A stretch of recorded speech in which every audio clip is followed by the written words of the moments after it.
Hi folks, you're with Tacitus today, your pushback channel. Thank you for joining this audio no pictures live stream. In this, please listen to this presentation as you're driving along in your car or your truck, or put in those earbuds and take it all in while you're on public transport. In this essay, I'd like to talk about the different definitions and perceptions of what is meant by democracy. Now, civics class, sort of when I was growing up, was democracy. I mean, you could get into the fine detail here, but democracy means the people's right to vote to choose their government. Now, you can get into semantics. No, it's not a democracy; it's a constitutional republic, says the smirking idiot. But still, the essence of it remains: it is the people choosing their government by voting in the ballot box. Now, whether that democracy is reflected in a simple majority, or whether it's as in 50.01% of the vote, or whether it's reflected in some sort of proportional representation system, as you see in a republic and you see in the electoral college system in the United States, or whether there's another variation. But it comes back to the same thing: the people voting to choose their government. Now, I guess we need to sort of do a bit of a dive into democracy, but before I go down that path, what I wanted to do was just point out the difference between the communist, socialist, Marxist perception of democracy and how this idea of the popular will of the people being expressed through the ballot box isn't seen that way. Now, pretty much all the communist countries, certainly in the Soviet Union and Eastern Europe, they build themselves as democratic republics. And that would seem on the face of it laughable, because you couldn't choose your government, that the government was already pre-decided, and the people you could vote for was pre-decided. So there was no democracy or republic about it. It was authoritarian, it was dictatorship, it was and so on. But that's not how they perceived it from an ideological perspective.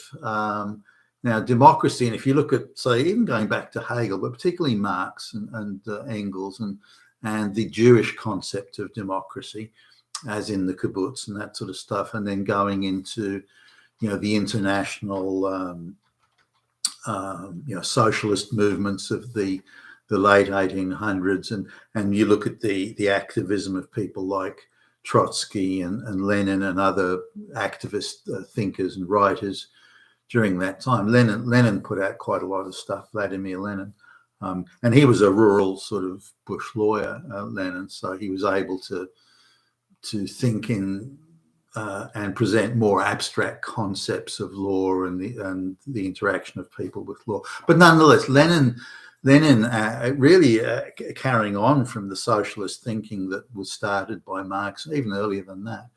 You could even go back to sort of Rousseau, I suppose, if you wanted to. But the French Revolution. The idea of democracy is equity, participation in society. It's not people choosing their government, the government being imposed by people who know best, the ideologically superior ones.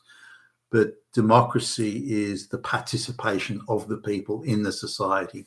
So everybody works, everybody goes to school, everybody consumes, everybody goes to the same shops, everybody goes to the same cinemas, everybody lives in the same type of buildings and apartment blocks, has the same living conditions. So equity outcomes, and equity outcome is that the proverbial black lesbian has the same social participation or participation in society as anyone else. And thus, that is perceived as, through that equal participation or equity participation, is perceived as democracy. Now, there's another layer that goes into this or across this in communist thinking, is each according to his capability or his needs. So their capability and their needs. So the brighter, harder working people have a duty to, if you like, overproduce, so that those less capable will have a surplus to draw from. And this also is seen as an equity type model. So if, say, someone's very fit, for example, they can dig more holes in the road than someone who's unfit or less fit. Therefore, if you add the unfit and the fit together, they produce enough holes dug in the road to achieve whatever the objective is for the building or the road building or something. So this idea of the most capable people, whether it's through their brain power or their fitness or their energy or their zeal or whatever, they will overproduce, and others who are less capable there will produce less, but they have that. So this again is perceived. This is how democracy is perceived, the equal participation within the society. It's not choosing your government. It's not deciding who will rule you. It's not deciding what policies the government will rule you by.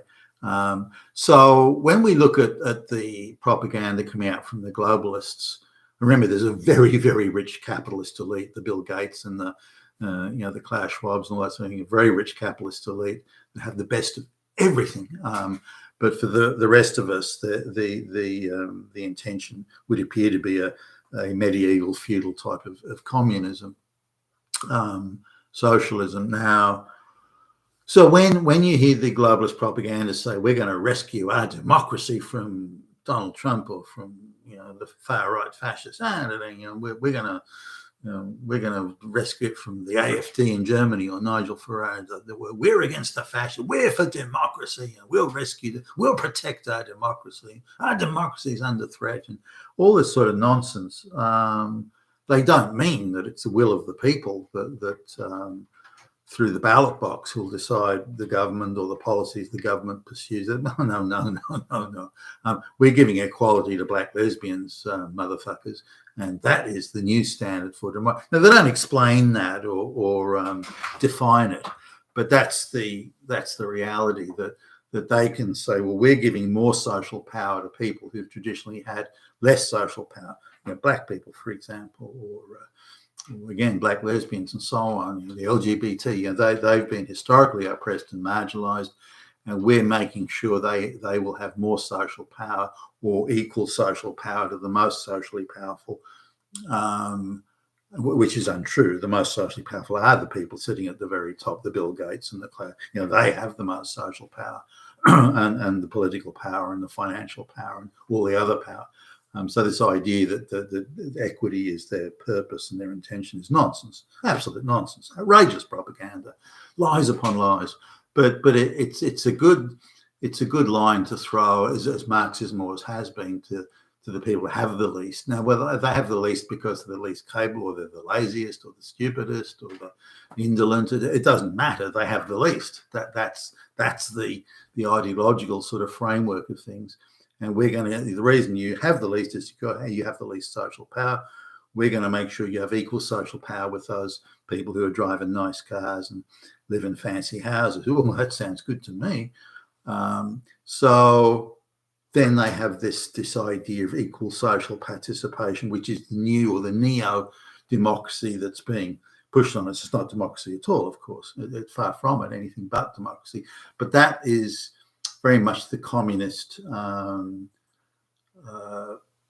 understanding of, well, not even an understanding of, ideologically, that's their position. They can claim, well, we're giving you the most enlightened government in human history, equal social participation.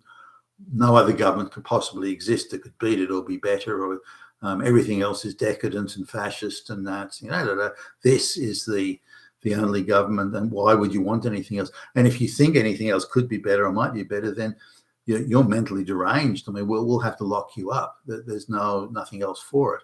And we're seeing this type of thing, that if you protest mass migration or you protest, the Green New Deal type thing, then there's something terribly wrong with you. You can go and murder people. You can go, but if you're ideologically criminal, then you have to be treated very harshly, as indeed is the case in all communist societies. You disagree with or oppose or question the ideology, then you are evil beyond measure. You go and murder half a dozen people. Hey, we need to do something about this guy. But if you're ideologically accused of wrongthink, and the state has a very, very low bar that they need to meet to be able to accuse you of that. Whereas to defend yourself in courts, you have to meet a very high bar of evidence. So again, which is the same in all ideological courts. So that's what's happening. So this is something we need to understand. But going back in time to democracy, if you look at, say, democracy in the early formation of the United States, it took a while to get it all together,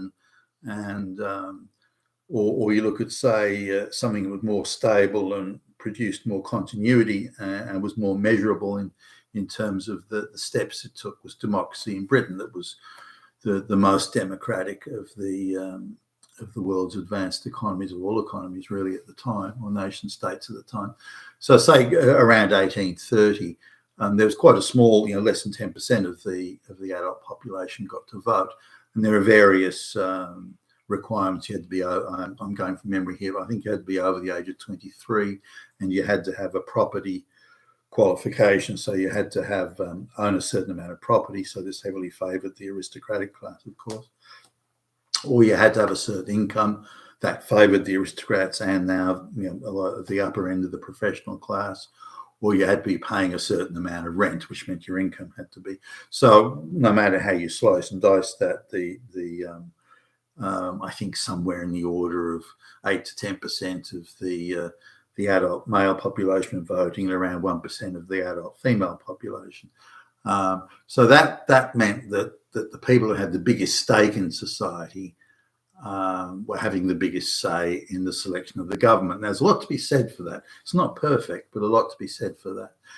And if you look at the various, in the 1860s and 1880s, if you look at the various increases in the voting, it was still weighted very heavily towards people who owned property or who had a certain level of income, or again paid a certain amount of rent.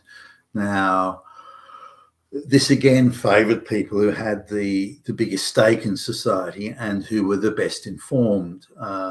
And this wasn't an IQ test, but they did have, given the circles they moved amongst the ruling circles, that they did have a better understanding of political affairs, international geopolitics, government policy, and so on, and to understand its workings and its intricacies. And they would, and at the time, the local parliamentary representative was born in the area, grew up, knew the people, and so there was a very different relationship between the local member of parliament and the local people that they interacted with. They were part of that community and were representing that community in the federal, in the case of Britain, in the federal parliament. Now, in the 1880s, we're talking the time of Prime Minister William Gladstone here. That's probably when it reached the highest point of maximum political participation of the people and the amount of people voting. That was probably the high point. And this was, well, depending on whose numbers you really look at here, this meant that something in the order of 60% plus of the adult men got the vote, and somewhere in the order of 10% of adult women had the vote. So, and I think for women, you had to be, unless you inherit a lot of money, you had to be over the age of 30, I think. So there was quite a few qualifications, not just on income and property, but also age. Now, that was, again, I would argue that was the highest point. So this wasn't simple majority type democracy where the entire mass of the population vote and 50.001% gives you the majority. This was something quite different. This was the people who had the biggest stake in society and who were most knowledgeable and best informed about the affairs and the political affairs, the economic affairs and geopolitics. Remember, Britain had a huge empire at the time. So these were people who were, again, most invested and committed into that society, the biggest stake in it. Now, the majority of those people isn't necessarily a problem. If you get 50.01% of the vote amongst that class of people, you're probably not too far off. That probably is a reasonable representation of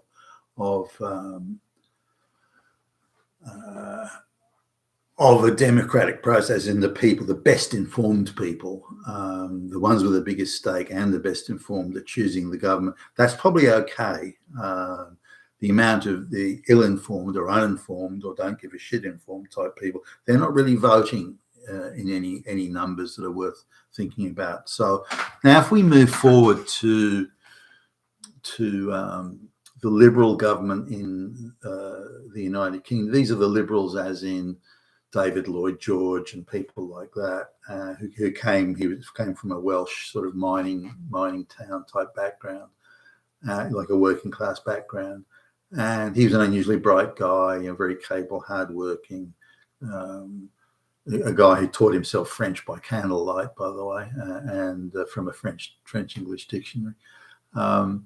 He was very much for the working class, started to move towards giving benefits and increasing the franchise, the vote, access to the vote and things like this for working class people, which ended up being taken up by the Labour movement and the Labour Party. So by the 1920s, the Labour Party was quite formidable in Britain, the party of the workers.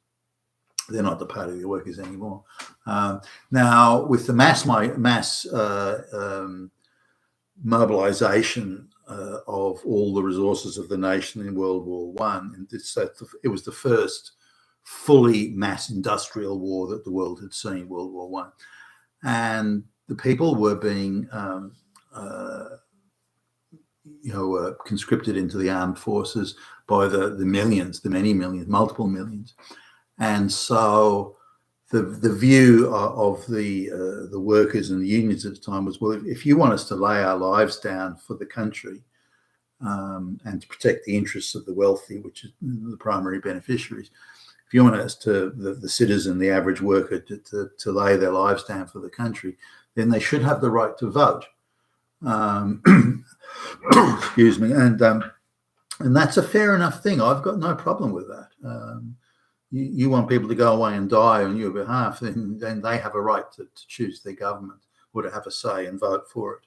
So the mass mobilisation, World War One, led very quickly to universal franchise.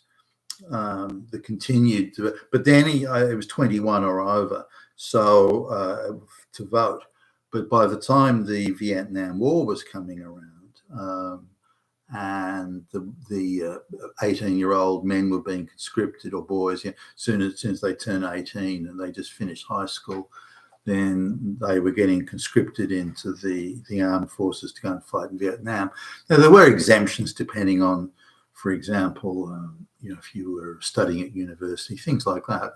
But nonetheless, so it was artificially weighted in favour of working class boys and minorities were getting drafted at a higher proportional rate than the others, because the college kid exemption there. But then the voting age was dropped to 18. Now, at that point, it's the first time in human history where you've got universal franchise of 18-year-olds. Completely justified. Again, you're laying your life on the line. Why should you have the right to vote? I think you should. But that desire to have young people going off to war and conscription, and that brought in the era of young people voting and universal franchise, again from World War One, World War Two, and particularly the participation of women, universal franchise women. This completely changed the dynamic of what democracy meant and the practical effect of the voting. This is where it came in, and this made democracy, as in the people choosing their government, this invalidated many of the basic underlying concepts of democracy, that the best informed people, the ones with the biggest stake in society, would decide on the government and thus shape its policies. The political parties that say, well, we've got a policy to make the economy strong and make sure everyone has a job, for example, or policies to build better roads or bridges or whatever it was. But to those sort of policies very quickly, really, when you think that it was only 50, 60 years ago that universal franchise for 18-year-olds came in across the Western world.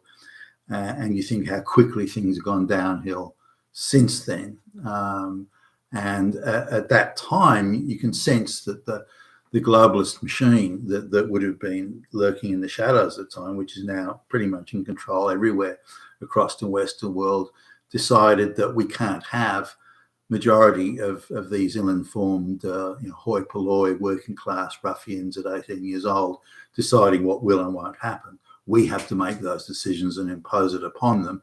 If we've lied to them, cheat, deceive, whatever, it doesn't matter. But it's no longer a case of people voting for their government and voting for the policies that the government will have.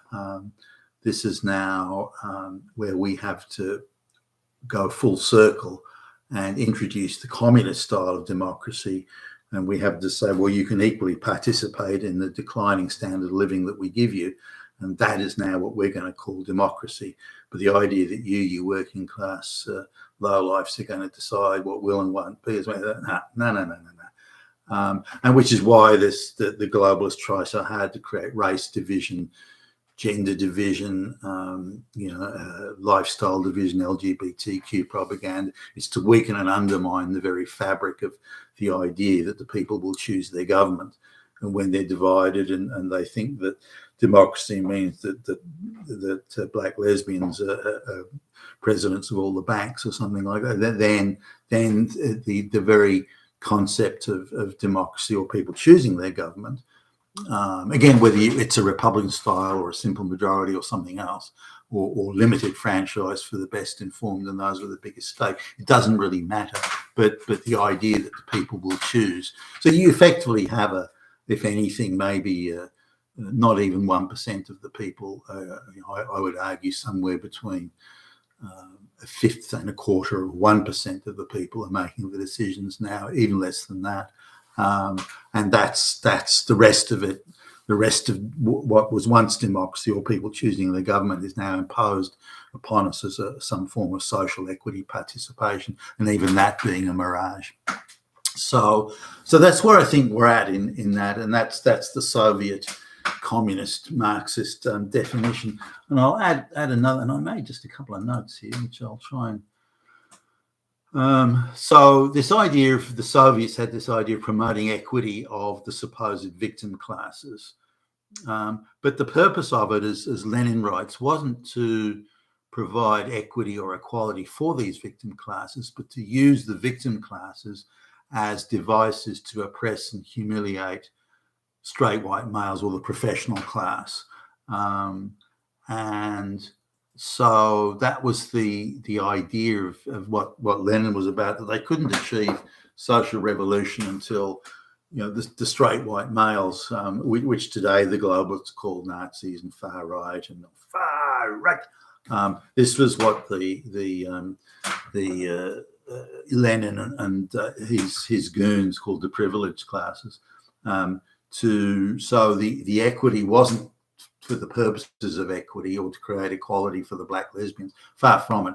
This was only used as a device to crush the straight white male professional classes. And we're seeing this, of course, all over the West today. The brown and black people can loot, riot, burn, murder, kill, and get very a very light touch from the police and the authorities. Whereas straight white people can get up and complain about mass migration and they're thrown in prison. So now that couldn't happen in a people choose the government democratic process. So it just shows how far in the West things have moved along to a point where already the idea of the people voting to choose their government, it's already gone. Democracy's already been abandoned. Now, this is what terrifies the globalists, is that Donald Trump becomes president because he is genuinely elected by the people. And that terrifies them, because that's what they're moving away from as fast as they can. It's the idea that the people will vote for Donald Trump and install him in the White House as the democratically elected president. They've flipped this and said, well, no, it's not democracy.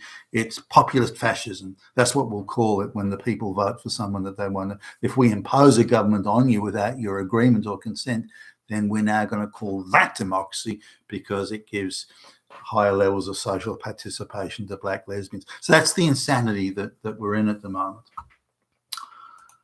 You've been with Tacitus today, your pushback channel, and thank you for listening.